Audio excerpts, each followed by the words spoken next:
ओम शांति। आज 12 मई 2021। आज बाप दादा ने स्पेशल कहा है कि बाबा आप सब बच्चों की बलिहारी तब स्वीकार करेगा जब हम पूरा पावन बनेंगे। तो बाबा ने कहा अपने दिल से पूछो कि हम कितना पुण्य आत्मा बने हैं।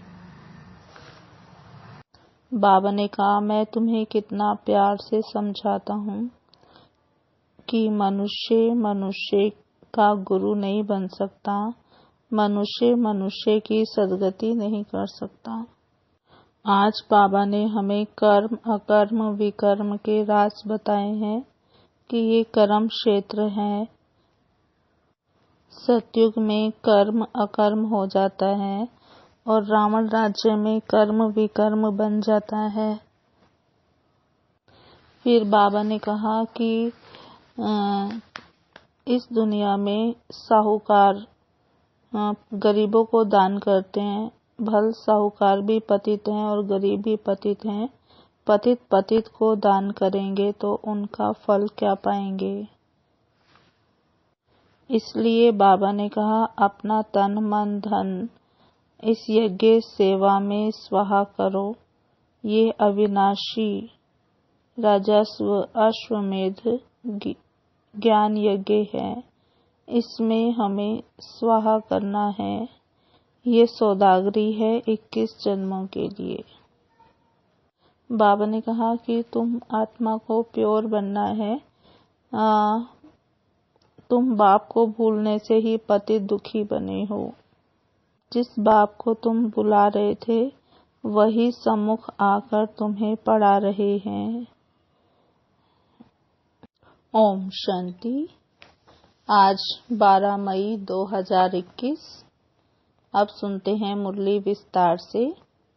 आज बाप दादा के महावाक्य मीठे बच्चे, जब तुम संपूर्ण पावन बनेंगे तब ही बाप तुम्हारी बलिहारी स्वीकार करेंगे। अपनी दिल से पूछो हम कितना पावन बने हैं। प्रश्न है, तुम बच्चे अभी खुशी खुशी से बाप पर बलि चढ़ते हो क्यों? उत्तर, क्योंकि तुम जानते हो अभी हम बलिहार जाते हैं तो बाप 21 जन्मों के लिए बलिहार जाते हैं। तुम बच्चों को यह भी मालूम है कि अब हम इस अविनाशी रुद्र ज्ञान यज्ञ में सब मनुष्य मात्र को स्वाहा होना ही है। इसलिए तुम पहले ही खुशी खुशी से अपना सब कुछ तन मन धन सब कुछ स्वाहा कर सफल कर लेते हो। गीत है, मुखड़ा देख ले प्राणी जरा दर्पण में, कितना पाप कितना पुण्य तेरे आंचल में। ओम शांति। शिव भगवानुवाच। बाबा कहते जरूर बाबा अपने बच्चों प्रति ही नॉलेज सिखाते हैं व श्रीमत देते हैं। हे बच्चों व हे प्राणी, शरीर से प्राण निकल जाते हैं व आत्मा निकल जाती है। एक ही बात है।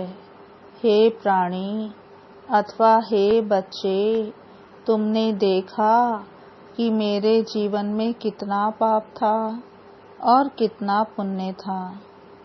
बाबा कहते हिसाब तो बता दिया है। तुम्हारे जीवन में आधा कल्प पुण्य और आधा कल्प पाप होते हैं।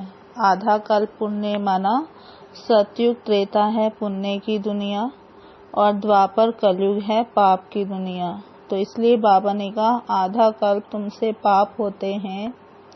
अब पुण्य का वर्षा बाप से मिलता है जिसको राम कहते हैं। राम निराकार को कहा जाता है, ना कि सीता वाला राम। तो अब तुम बच्चे जो आकर के ब्रह्मा मुख वंशावली ब्राह्मण बने हो, तुम्हारी बुद्धि में आया है कि बरोबर आधा कल्प हम पुण्य आत्मा ही थे, फिर आधा कल्प पाप आत्मा बने। अभी हमें पुण्य आत्मा बनना है। कितना पुण्य आत्मा बने हैं? तो बाबा कहते वह हर एक आत्मा अपने दिल से पूछे, पाप आत्मा से पुण्य आत्मा कैसे बनेंगे? ये भी बाबा ने समझाया है। यज्ञ तप आदि से तुम पुण्य आत्मा नहीं बनेंगे, वह है भक्ति मार्ग। इससे कोई भी मनुष्य पुण्य आत्मा नहीं बनते हैं।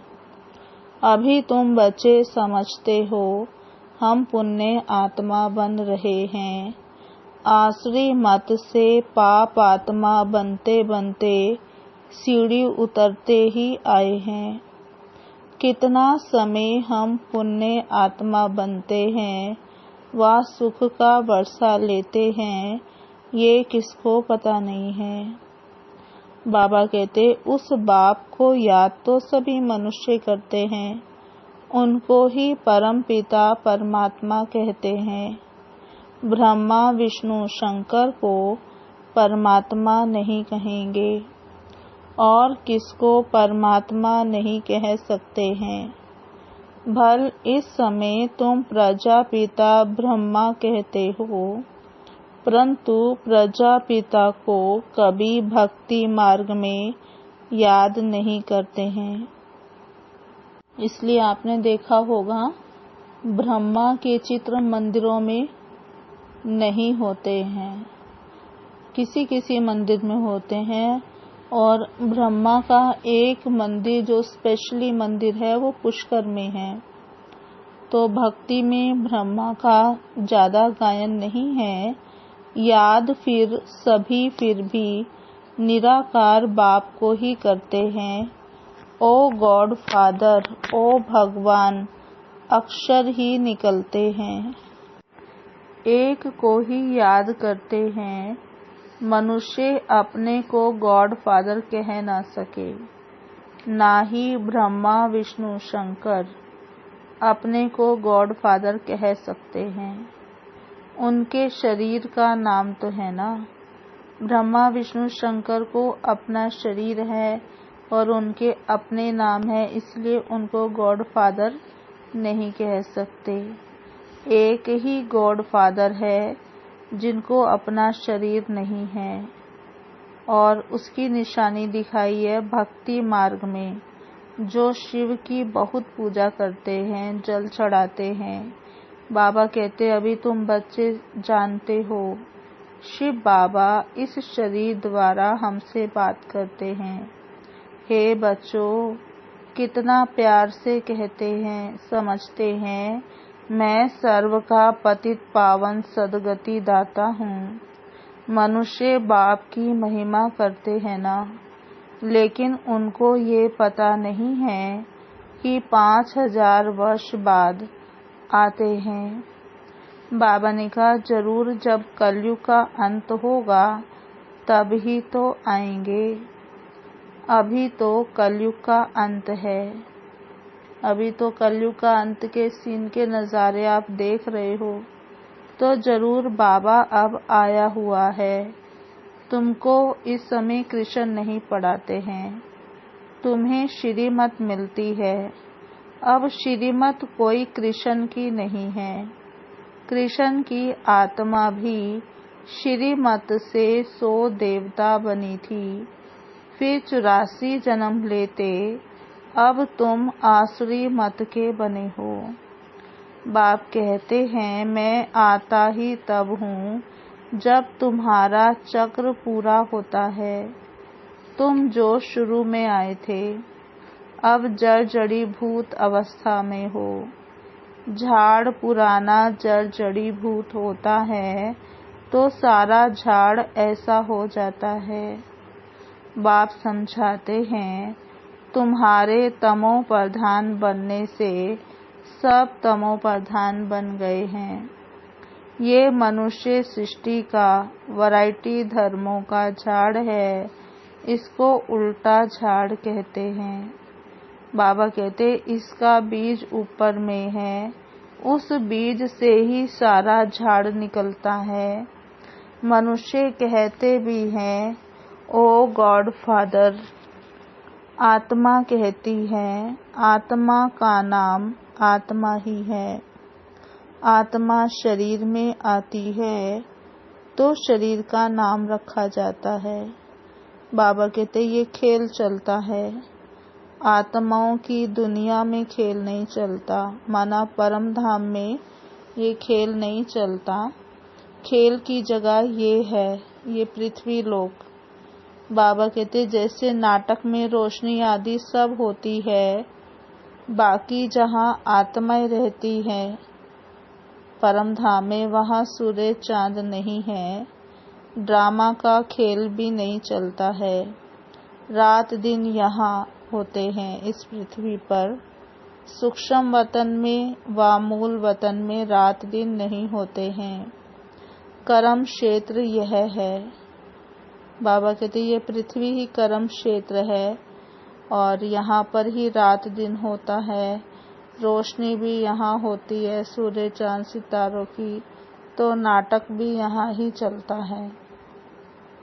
ये समझने की बातें हैं। बाबा बहुत क्लियर करके समझा रहे हैं।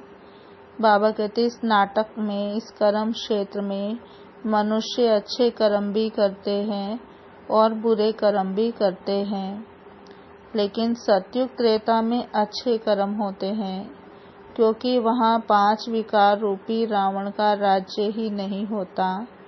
बाप बैठ कर्म अकर्म विकर्म का राज बताते हैं। कर्म तो करना ही है। बाबा कहते कर्म तो बच्चों को करना ही है। ये है कर्म क्षेत्र। सतयुग में जो मनुष्य कर्म करते हैं वह अकर्म हो जाता है। वहाँ रावण राज्य ही नहीं, उनको हेवन कहा जाता है। इस समय हेवन है नहीं। सतयुग में एक ही भारत था और कोई खंड नहीं था। हेवनली गॉड फादर कहते हैं तो बाप जरूर हेवन ही रचेंगे। ये सब नेशन वाले जानते हैं कि भारत प्राचीन देश है ना। सभी देश जानते हैं, पूरा विश्व जानता है कि भारत सबसे प्राचीन देश है। पहले पहले सिर्फ भारत ही था, यह कोई नहीं जानते हैं। अभी तो नहीं है ना। यह है ही 5000 वर्ष की बात। कहते भी हैं कि क्राइस्ट से 3000 वर्ष पहले ये भारत हेवन था, स्वर्ग था। तो बाबा ने कहा रचयिता जरूर रचना रचेंगे। तमो प्रधान बुद्धि होने के कारण इतना भी नहीं समझते हैं। भारत तो सबसे ऊंच खंड है, पहली बिरादरी है मनुष्य सृष्टि की। यह भी ड्रामा बना हुआ है। साहूकार गरीबों को मदद करते हैं, यह भी चला आता है। फिर बाबा ने कहा जैसे भक्ति मार्ग में साहूकार गरीबों को दान करते हैं, परंतु ये है ही पति दुनिया। तो जो कुछ भी दान पुण्य करते हैं पतित ही करते हैं, और जिसको दान करते हैं वह भी पतित है। तो बाबा ने कहा भले साहूकार हैं तो वो भी दान कर रहे हैं, लेकिन हैं तो वो भी पतित। और जिनको दान कर रहे हैं गरीबों को, वो भी पतित हैं। तो पतित को दान क्या करेंगे, उनका फल क्या पाएंगे। भल कितना भी दान पुण्य करते आए हैं फिर भी गिरते आए हैं। भारत जैसा दानी खंड और कोई नहीं होता। इस समय तुम्हारा जो भी तन मन धन है सब इसमें स्वाहा करते हो। इनको कहा जाता है राजस्व अश्वमेध अविनाशी ज्ञान यज्ञ। आत्मा कहती है ये जो पुराना शरीर है इनको भी यहाँ स्वाहा करना है, क्योंकि तुम जानते हो सारी दुनिया के मनुष्य मात्र इसमें स्वाहा होते हैं। इसलिए हम क्यों नहीं खुशी से बाबा पर बलि चढ़ जाएं। आत्मा जानती है, बाप को याद करते हैं, कहते भी आए हैं बाबा जब आप आएंगे तो हम बलिहार जाएंगे, क्योंकि अब हमारे बलिहार जाने से आप फिर 21 जन्म के लिए बलिहार जाएंगे। ये सौदागरी है। हम आप पर बलिहार जाते हैं तो आप भी तो 21 बार बलिहार जाते हो। ये बच्चे बाप से कहते हैं, लेकिन बाबा ने फिर एक कंडीशन रखी है। बाबा कहते हैं जब तक तुम्हारी आत्मा पवित्र नहीं बनी है तब तक हम बलिहारी स्वीकार नहीं करते हैं। देखा, बाबा चतुर सुजान है, भोला भाला भी है और चतुर सुजान भी है। बाप कहते हैं मामे कम याद करो तो आत्मा प्योर बन जाएगी। बाप को भूलने से ही तुम कितने पतित दुखी बने हो। मनुष्य दुखी होते हैं तो फिर शरणागति लेते हैं। अभी तुम 63 जन्म रावण से बहुत दुखी हुए हो। एक सीता की बात नहीं, सब सीताएं हैं, आत्मा रूपी सीताएं।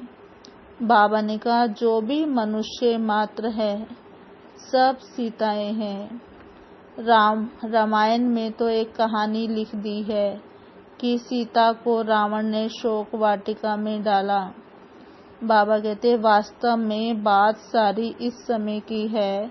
सभी रावण अर्थात 5 विकारों की जेल में हैं, इसलिए दुखी हो पुकारते हैं हमको इनसे छुड़ाओ। एक की बात नहीं है। बाप समझाते हैं सारी दुनिया रावण की जेल में है। रावण राज्य है ना, कहते भी हैं राम राज्य चाहिए। गांधी ने भी कहा सन्यासी आदि ऐसे नहीं कहेंगे कि राम राज्य चाहिए, भारतवासी ही कहेंगे इस समय आदि सनातन देवी देवता धर्म है नहीं और ब्रांचेस हैं। सतयुग था, एक ही आदि सनातन देवी देवता धर्म था, अभी वह नाम ही बदला हुआ है। बाबा कहते अपने धर्म को भूल फिर और धर्म में कन्वर्ट होते जाते हैं। मुसलमान आए, कितने हिंदुओं को उन्होंने अपने धर्म में कन्वर्ट कर लिया। क्रिश्चियन धर्म में भी बहुत हिंदू कन्वर्ट हुए हैं, इसलिए भारतवासियों की जनसंख्या कम हो गई है। नहीं तो भारतवासियों की जनसंख्या सबसे जास्ती होनी चाहिए, क्योंकि अनेक धर्मों में कन्वर्ट हो गए हैं। धर्म चेंज कर लिया भारतीयों ने, हिंदुओं ने, कोई मुस्लिम बन गए, कोई क्रिश्चियन, कोई बौद्धि, कोई जैनी, कोई सिख, इसलिए जनसंख्या कम हो गई है। बाप कहते हैं तुम्हारा जो आदि सनातन देवी देवता धर्म है वह सबसे ऊंच है। सतो प्रधान थे, अब वही बदलकर फिर तमो प्रधान बने हैं। अब तुम बच्चे समझते हो, ज्ञान सागर पतित पावन जिसको बुलाते हैं वही सम्मुख पड़ा रहे हैं। वह ज्ञान का सागर, प्रेम का सागर हैं।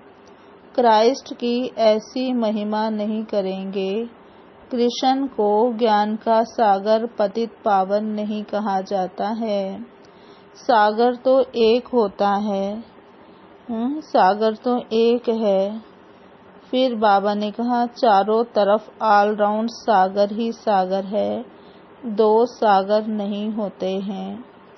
एक तरफ है पानी का सागर, एक तरफ है ज्ञान का सागर। तो बाबा ने दोनों से कंपैरिजन कर दिया। बाबा कहते ये मनुष्य सृष्टि का नाटक है, इसमें सबका अलग अलग पार्ट है। बाप कहते हैं मेरा कर्तव्य सबसे अलग है, मैं ज्ञान का सागर हूँ, मुझे ही तुम पुकारते हो हे पतित पावन। फिर कहते हो लिबरेटर। अब लिबरेट किससे करते हैं यह कोई भी नहीं जानते। बाबा कहते तुम जानते हो हम सतयुग त्रेता में बहुत सुखी थे, उसको स्वर्ग कहा जाता है। अभी तो है ही नर्क, इसलिए पुकारते हैं दुख से लिबरेट कर सुखधाम में ले चलो। सन्यासी कभी नहीं कहेंगे कि फलाना स्वर्गवासी हुआ। हाँ, क्योंकि सन्यासी स्वर्ग को पसंद नहीं करते, वो चाहते हमें मुक्ति मिल जाए। इसलिए कोई भी शरीर छोड़ता है तो कहते हैं कि वह पार निर्वाण गया, ऐसा। तो बाबा कहते विलायत में भी कहते हैं लेफ्ट फॉर हेवनली अबोर्ड, कि वो स्वर्ग में चला गया। कोई शरीर छोड़ता है तो समझते हैं कि वो गॉड फादर के पास गए। हेवनली गॉड फादर कहते हैं बरोबर हेवन था, अब नहीं है। हेल के बाद हेवन चाहिए, नर्क के बाद स्वर्ग चाहिए। गॉड फादर को यहाँ आकर हेवन स्थापन करना है। सूक्ष्म वतन, मूल वतन में कोई हेवन नहीं होता है, जरूर बाप को ही आना पड़ता है। बाप कहते हैं मैं आकर प्रकृति का आधार लेता हूँ, मेरा जन्म मनुष्यों माफिक नहीं है। मैं गर्भ में नहीं आता हूँ, तुम सभी गर्भ में आते हो। सतयुग में गर्भ महल होता है, क्योंकि वहाँ कोई विकर्म होता नहीं जो सजा भोगें, इसलिए उसको गर्भ महल कहा जाता है। यहाँ विकर्म करते हैं जिसकी सजा भोगनी पड़ती है, इसलिए गर्भ जेल कहा जाता है। बाबा कहते यहाँ रावण राज्य में मनुष्य पाप करते रहते हैं। ये है ही पाप आत्माओं की दुनिया, वो है पुण्य आत्माओं की दुनिया स्वर्ग। इसलिए कहते हैं पीपल के पत्ते पर कृष्ण आया। बाबा कहते ये कृष्ण की महिमा दिखाते हैं कि पीपल के पत्ते पर कृष्ण आया। वास्तव में सतयुग में गर्भ में दुख नहीं होता है।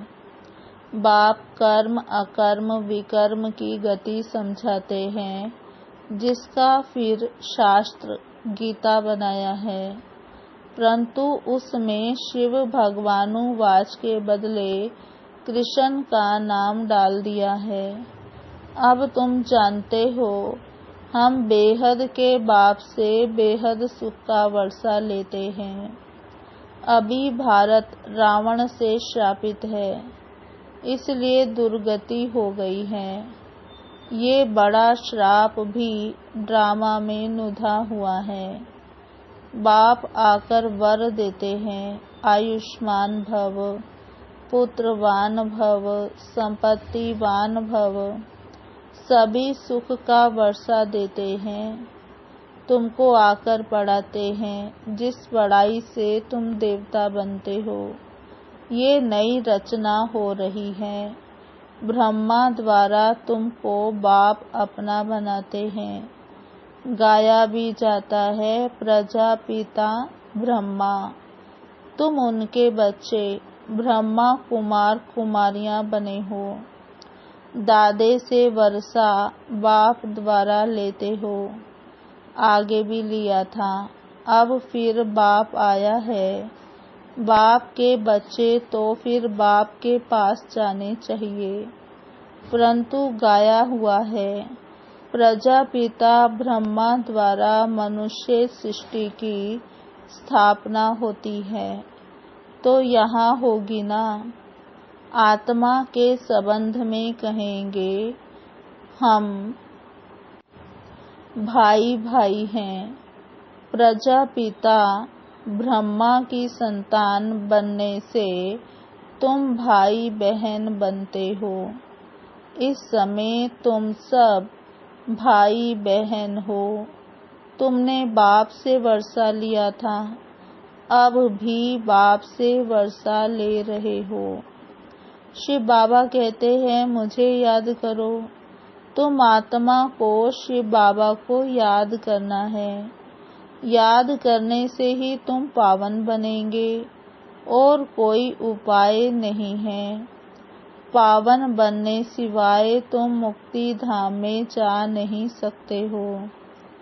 जीवन मुक्ति धाम में पहले पहले आदि सनातन देवी देवता धर्म था, फिर नंबरवार और धर्म आए।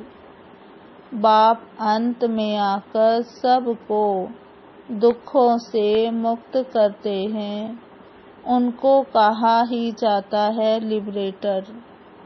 बाप कहते हैं तुम सिर्फ मुझे याद करो तो तुम्हारे पाप भस्म हो जाएंगे। बुलाते भी हो बाबा आओ, हमको पतित से पावन बनाओ। टीचर तो पढ़ाते हैं, इसमें चरित्र करते हैं क्या? बाबा ने कहा ये भी पढ़ाई है। बाप ज्ञान का सागर ही आकर ज्ञान देते हैं। अच्छा, मीठे मीठे सिकिलधे बच्चों प्रति माता पिता बाप दादा का याद प्यार गुड मॉर्निंग। रूहानी बाप की रूहानी बच्चों को नमस्ते। हम रूहानी बच्चों की रूहानी बाप दादा को याद प्यार गुड मॉर्निंग, नमस्ते नमस्ते नमस्ते। सदा रहेंगे हंसते, बनेंगे फरिश्ते, चलेंगे परम धाम के सीधे रास्ते।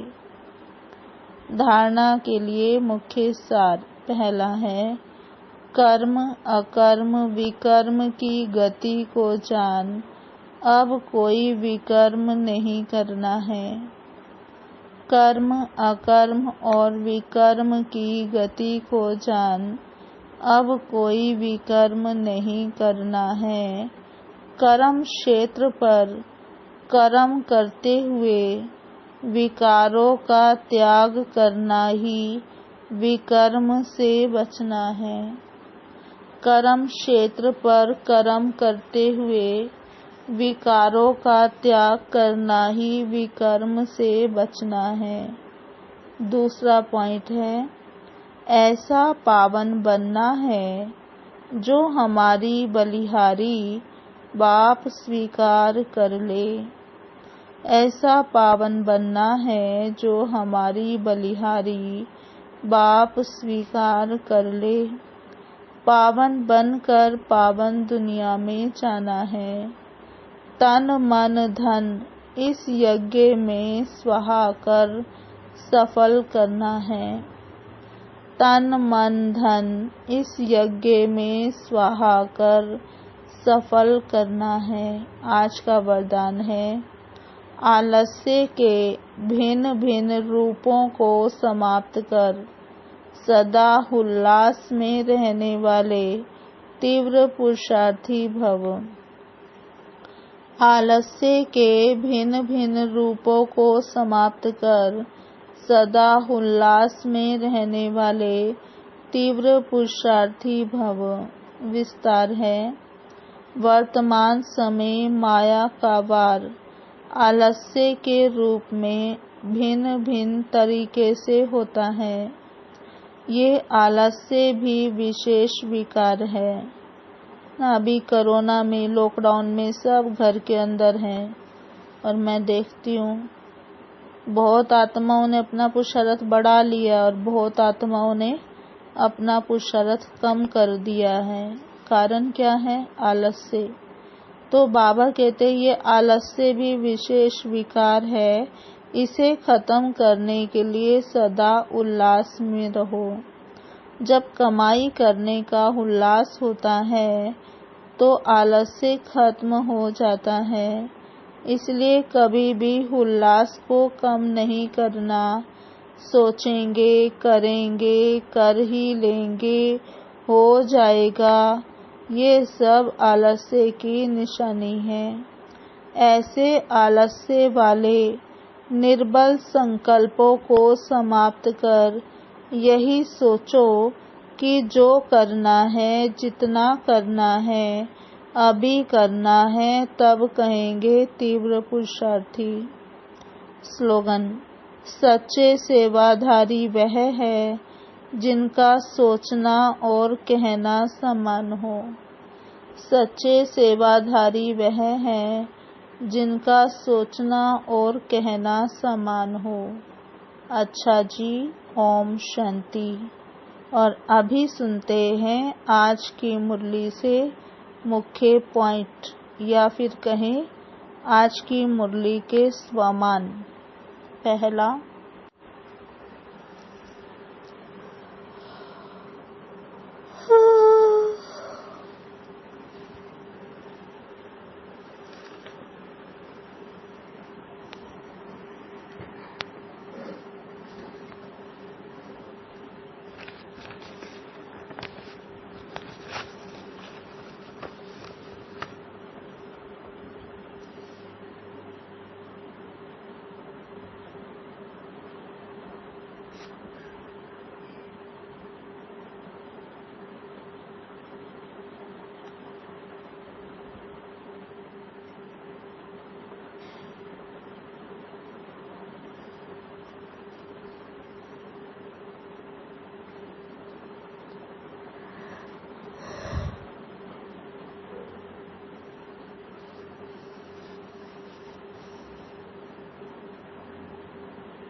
मैं आत्मा ब्रह्मा मुख वंशावली ब्राह्मण हूँ।